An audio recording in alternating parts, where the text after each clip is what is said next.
So after I removed the Lenco trim tabs, I noticed that the hole that the manufacturer drilled was only like 3/8 in diameter. So what I wound up doing was I cut the Lenco cable from the inside of the stern. Mind you, you can't see the hole. I followed the cable and cut it so that I can pull the Lenco actuator out. And after I pulled it out, I went ahead and drilled a 3/4 inch hole using the 3/8 hole that Parker drilled and a regular 3/4 inch drill bit. I drilled into the stern, I would say approximately 4 inches, and felt the bit when it went through. The next big challenge was inserting a fish tape and making that 90-degree turn. Once again, you couldn't see it. I mentioned that there's no way to see the hole or the fish tape. And so after several failed attempts, I came up with an idea. I got a little creative. I took a piece of string, taped a piece of masking tape on the end, and inserted it in the hole as best as I could, stuffing as much string into the hole. Then I grabbed a dry vac with an extension pole and shoved it in the area where the through the hole penetration is, and I ran the vacuum. And after a minute, I felt the masking tape fluttering in the vac pole and was able to pull the string out. I then tied the string to a thicker pull string, and this way it would enable me to pull the interceptor cable through the hole. The starboard side was much easier. The port side gave me grief. ZipWake installation instruction offers the option to drill through the hole, 3/4 inch hole through the interceptor itself, but I decided against it. I'm not a big fan of drilling into the unknown.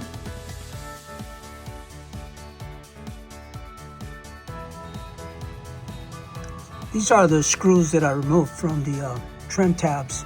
As you can see, they're about 1.25 inches. Being that the thickness of the stern is 4 inches minimum, I decided to just go ahead and plug the holes using some marine sealant and call it a day. Next thing I did was I checked to make sure that the surface of the stern is it's pretty straight, no gaps. Next, you set the template, making sure that the edge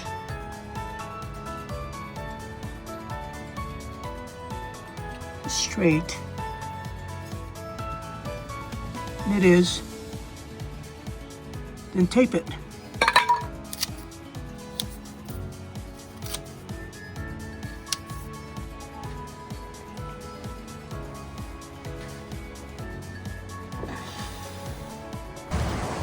Taking an 1/8 inch bit and drilling through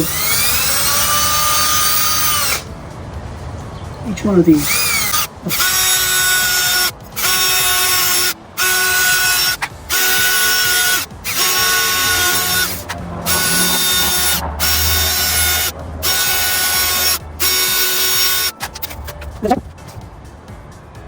I changed the bit to a 3/16 bit.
taking off the excess marine sealant. I already trimmed the one in the bottom.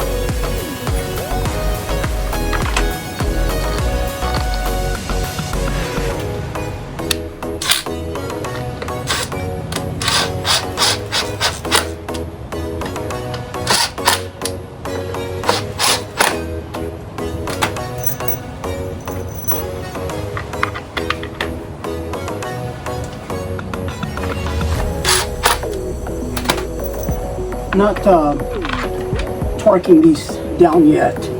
Gotta use a torque wrench. Starting them.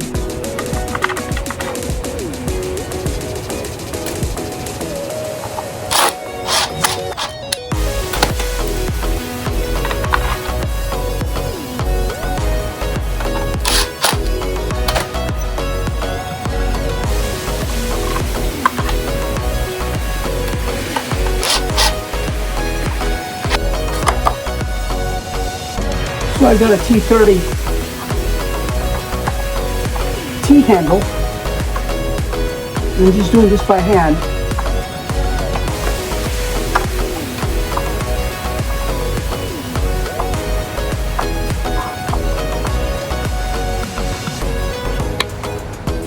So now I've got this digital torque wrench. I have it dialed at 3.9 or 3.7, excuse me, foot-pounds.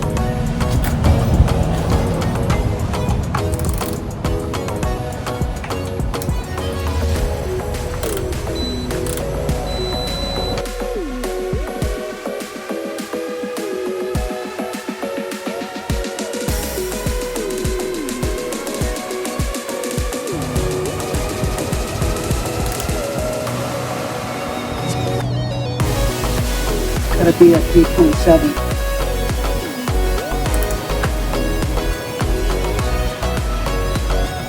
3.2, 3.5, 3.7.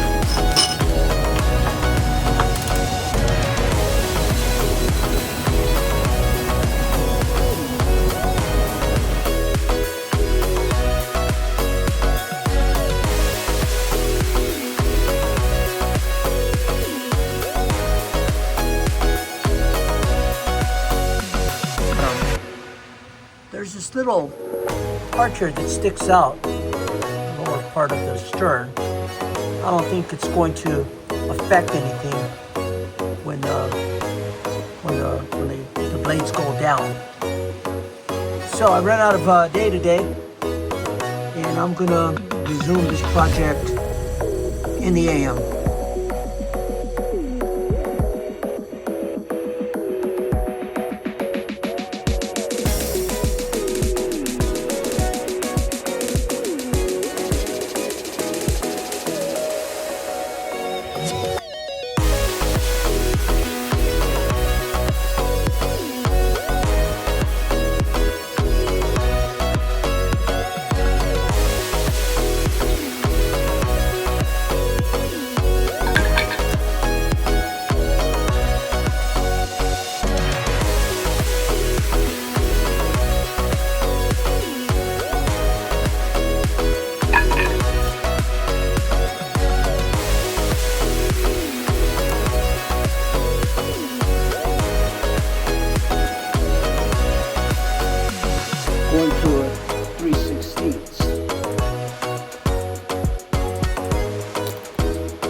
cleaning the surface to make sure that it's nice and clean, so that marine sealant, especially on the bottom, can adhere really good.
Snug. Just tightening them snug. Gotta get the torque wrench. 3.7.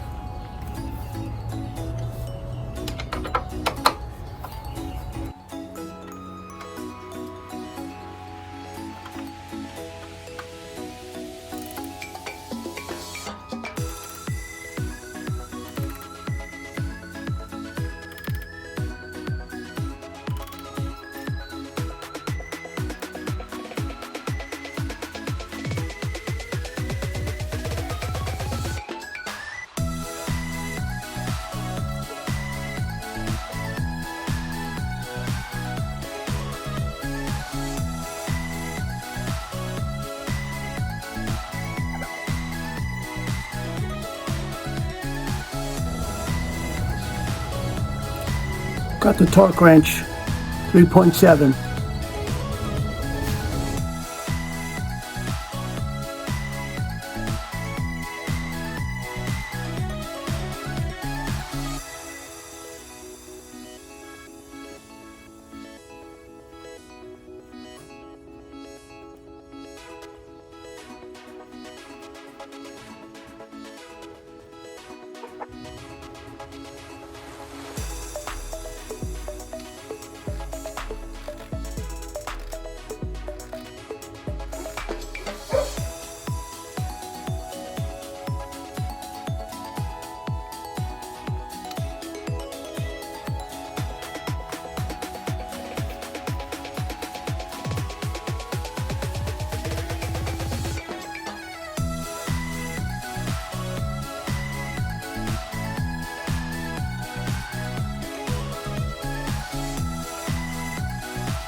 So this completes the starboard side.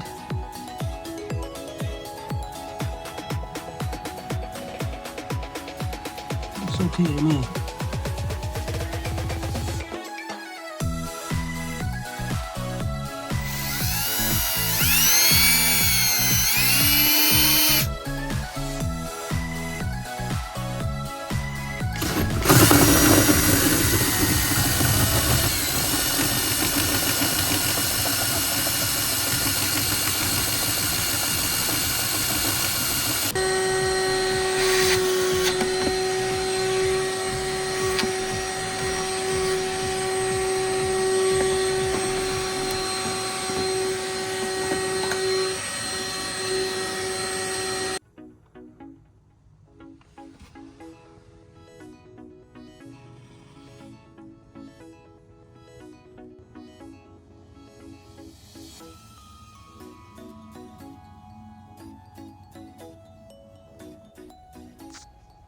So in order to connect the NEMA, you have to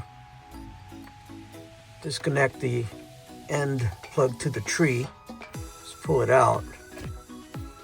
And then you have to insert a new one. Just bought this one on Amazon. Goes like this. Then don't forget to put the end.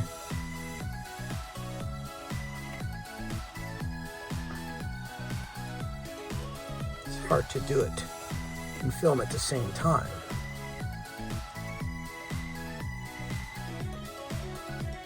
I bought this cable that I'm going to install on the ZipWake controller that's at the helm later.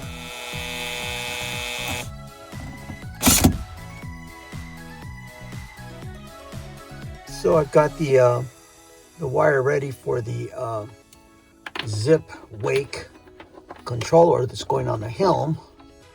And then this orange wire here, I cut it.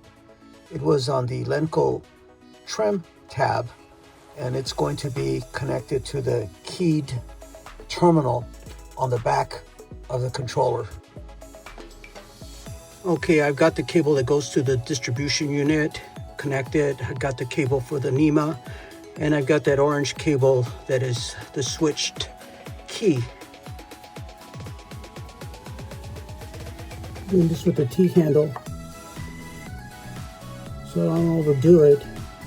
It's not outside, so I didn't put any marine sealant in the hole.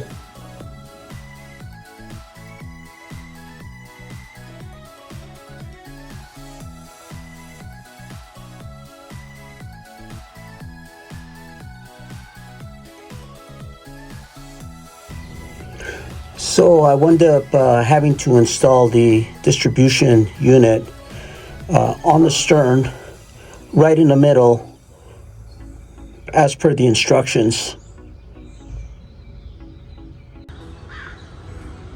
So I connected the power directly to the battery switch, main breaker, and I put in a 15 amp blade fuse, and I got a couple extra there just in case.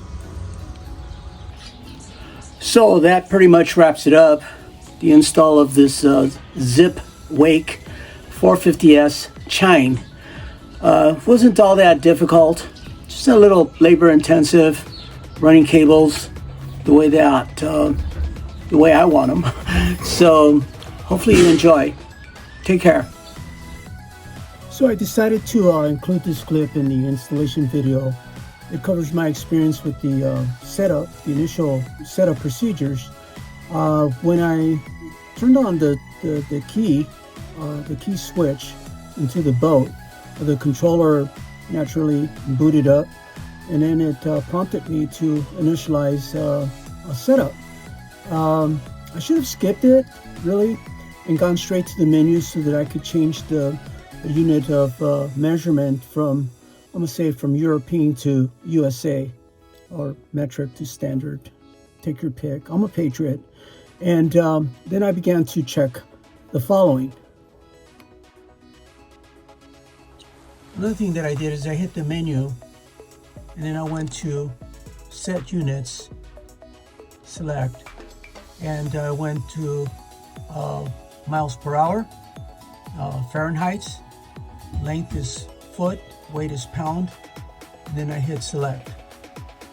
So that's basically what I did there. Went back to select GPS source, hit select, and as you can see, I got good GPS status, excellent, it says. It might be because I have this satellite compass on this boat as opposed to just regular standard GPS. The boat data is also on that same screen. Hit select. I have this boat set at boat length 23 feet. The beam is 8.5, and I put the weight. I'm not really sure what this boat weighs. I've got so much crap on it that I don't know what it weighs, but I put 8,000. One of these days I'm gonna take it to the scale and find out exactly what the weight is and come back and change that if need be. But right now I just left it at 8,000 and see what happens out in the water. I also performed this interceptor, not setup, but check. Oops. Have to pardon me, but you do it under interceptor setup, then you go to check, hit select, then you hit start. And while it's doing this, you can go back there and see the interceptor doing its thing, and it is. After it goes to 100%, you have to do the other one, but this is what's key right here. All the blue lines are in the green, so that one checked out okay. And I think you have to turn the wheel here. So this is S servo unit P1. There, now it says S servo unit S1. Then I'm gonna hit start. So I believe that one's for, the first one was for the port. The second one is for the starboard. And we basically want to make sure that the line is on the green and everything checks out okay.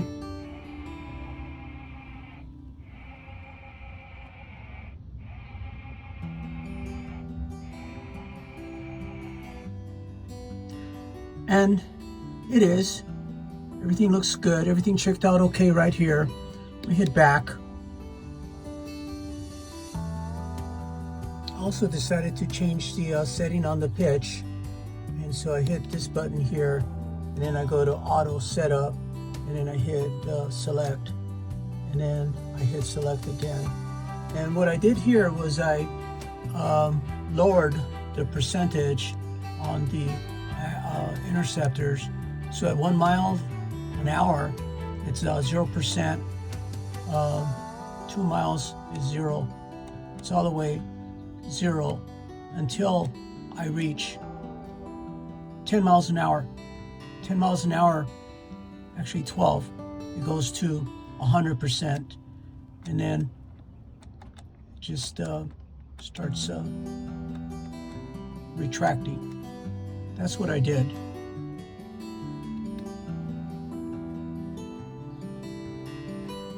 In the manual mode, I went ahead and turned the round wheel completely to 100%, and that activates my port side interceptor. You turn it, and I went out there to check it, so I know that it extended. Then I went ahead and went counterclockwise, and counterclockwise activates my starboard interceptor. And I verified it. Then I went back to 0 on both. You see the zeros down at the bottom. They're both. They're 0. Then I turned the wheel over to 100%, and that extends both interceptors 100%. That's the first thing I did. So guys, that's pretty much it. I don't claim to be an expert on any of this stuff. I just know enough to be dangerous. I'm just a lowly grunt building engineer, retired. And anyway, I just thought I'd share this video so that if anyone wants to install this system, yeah, you can do so. It's not rocket science. Hopefully to see you guys out in the water someday if you're in the West Coast. I'm out there. Take care. Bye-bye.